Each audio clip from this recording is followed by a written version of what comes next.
Hey guys, today we're going to talk about this big stack of wood I got back here. This is a bunch of lumber that my family had milled up a couple of years back. It's a fir tree from the Stone Forest area, if you're familiar with that part of Kalama. And so what we got here is big stacks of big different dimensions of lumber, all kind of separated by a small, what we call a sticker, so a thin piece of wood. And that's going to allow airflow to move around all of the lumber and let it dry evenly. If you don't have a sticker in there, you're going to have a lot of mold, or if you just have a board laying on a flat surface, it's going to tend to cup and warp more often than if you have it stickered like this with a bunch of weight on it. So today my dad and I are going to pull this stack apart because he needs some lumber for a project he's working on, and I'm also going to select some lumber for a project that I'm going to show you guys some of the steps of. So enjoy.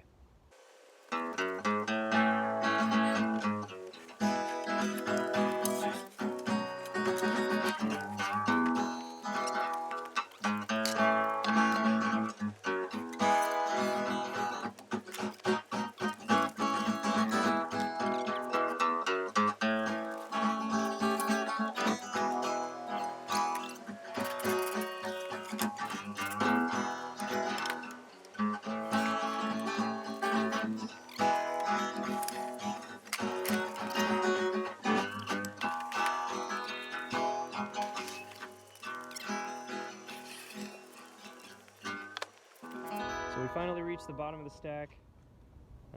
This is kind of the base for it that my dad and I created several years ago, a couple summers back, and it's been drying ever since. Most of this is in pretty good, nice dry shape. Quickly show you the rest of what we got here. This is our big stack of slabs. Some of these have live edges, meaning you still have like the outside edge of the tree. A couple of these that are big leaf maple are a little bit sad and punky looking and probably won't be good for a whole lot. Probably even, yeah, it just wants to come apart. But there's some nice pieces down here, some fir slabs that really did a nice job. A couple of cracks that I was not anticipating, unfortunately. I had a big plan for a really cool table, and there's a big crack right down in the middle of that. So that's kind of like opening up a Christmas present and realizing it's coal, but that's all right. And then over here, we've got kind of our dimensional construction stuff. I'll give you a view from the end here. And this is all material that my dad's going to be using on a little project he's got going. So I'm going to get some of this resawed so that we can get it turned into some smaller, more manageable pieces, and then start looking at this project I'm going to be working on over the next couple weeks. So I got all this wood back from the sawyer last night. He resawed everything to about 7/8 of an inch thick, the exception of a couple of thicker boards. And the reason there is we're going to have a final thickness of 3/4 of an inch. So 7/8 of an inch gives us a little bit of extra meat so we can glue panels together and then plane them down uniformly and finish off at 3/4 of an inch. If you've taken my high school shop class or my advanced middle school shop class, you've seen at least one way to glue up a panel. If you're in the intro class, you haven't seen any of this yet, but you're going to learn right now. For those of you who already know how to glue up a panel, I'm going to show you a couple of different ways to do it, and maybe a couple of tricks that you haven't seen in the school shop that I like to use in my own setup because I think they work really well. So my plan here is to cut all of this stuff up starting with the largest panels that I need. The largest ones I need are going to be 8 feet long. I believe I need 3 of them.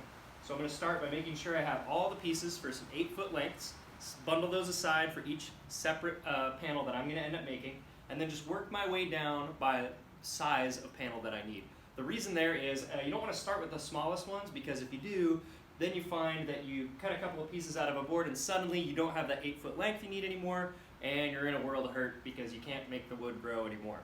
So I'm going to get that organized, get this all cut up into manageable chunks, and once I've done that, in the next video I'm going to show you a couple of different methods of gluing up panels.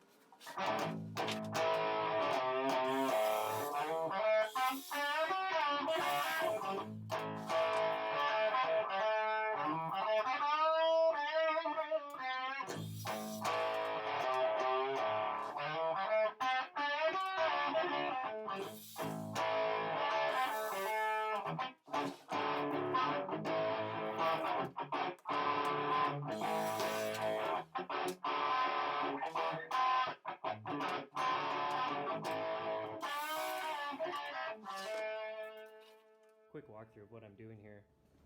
you see me making a cut over here, I'm typically cutting off the very end of this just to make sure that there aren't exposed cracks. If I have exposed cracks on the end, those cracks are likely to run.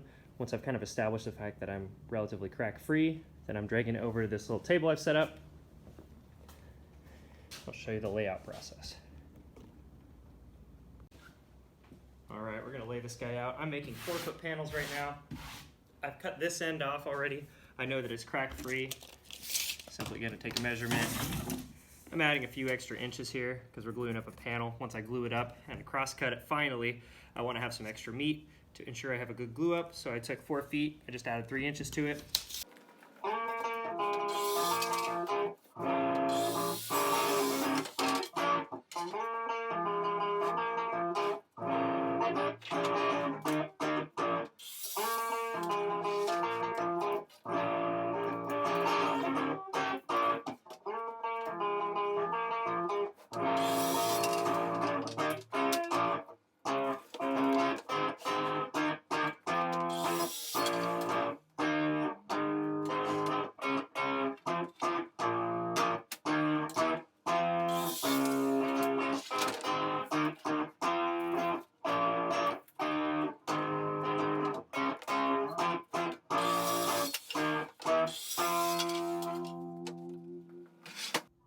I finished cutting up that stack for today.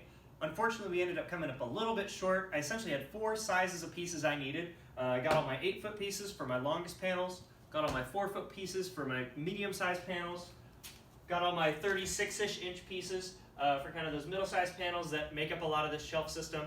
But I ended up coming up a tiny bit short on the shortest pieces, but I'm not particularly worried about that. Making panels is a time-consuming process because you have to do a lot of joining and ripping and gluing, and it just takes a while. So while I have panels getting put together and glued up, I'm going to sort this out with the Sawyer and either buy some more wood off of him, or I kind of we had a mathematical issue with the size of the pieces I was sending to him, and so he left me some pretty fat pieces, and I could either get those cut down into one usable board, or maybe I'll buy something else off of him to keep those as nice fat pieces for another project. But for now, we're going to get started on panel making in the next video, and until then, we'll see you later.